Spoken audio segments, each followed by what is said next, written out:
তেল ছাড়া সেরা স্বাদের মাংস রান্না। রান্নায় যারা তেল খেতে পছন্দ করেন না তাদের জন্য আজকে আমার তেল ছাড়া মাংস রান্নার রেসিপি। সহজ রেসিপিতে এই রান্নাটা শেয়ার করেছি। এই রান্নায় আপনাকে 1 চামচ তেলও দিতে হবে না। সুস্বাদু এই মাংসটা রান্না করে নিতে পারেন তেল ছাড়াই। আশা করছি আমার আজকের রেসিপিও ভালো লাগবে। তেল ছাড়া মাংস রান্না করার জন্য আমি এখানে 1 কেজি মাংস নিয়েছি। আপনি এই রেসিপিতে মুরগি বা খাসির মাংস দিয়েও রান্না করতে পারবেন।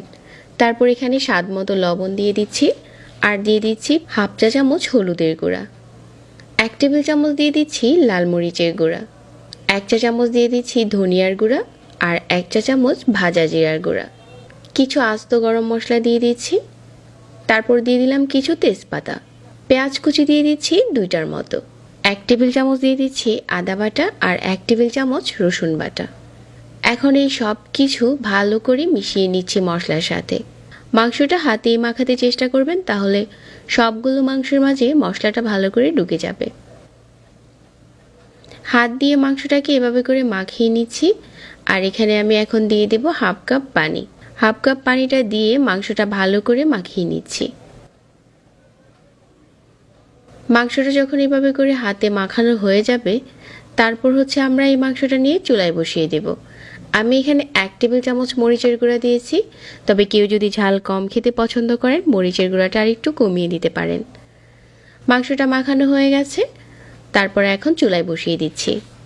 আর চুলার আঁচ মাঝারি করে দিয়ে মাংসটা ঢেকে তারপর ভালো করে কষিয়ে নিচ্ছি।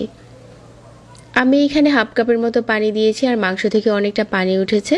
এই পর্যায়ে চুলাটাকে কমিয়ে ভালো করে নেড়ে চেড়ে আবারও ঢাকনা দিয়ে ঢেকে অপেক্ষা করব যতক্ষণ না মাংসটা সিদ্ধ হয়ে গেছে।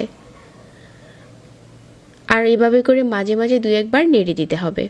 এখন মাংসটা ভালো করে নেড়ে চেড়ে দিচ্ছি, আর ঢাকনা দিয়ে ঢেকে অপেক্ষা করছি যতক্ষণ না মাংসটা কষে আসছে। এইভাবে করে বেশ কিছুক্ষণ রান্না করে নিয়েছি, আর এখন মাংসের কালারটাও চেঞ্জ হতে শুরু করেছে। ঠিক এই পর্যায়ে আপনি যদি চান তাহলে উপরে কিছু পেঁয়াজ বেরেস্তা দিতে পারেন, তবে আমি দিচ্ছি না। আমার কাছে এই মাংসটা এমনিতেই খেতে ভালো লাগে।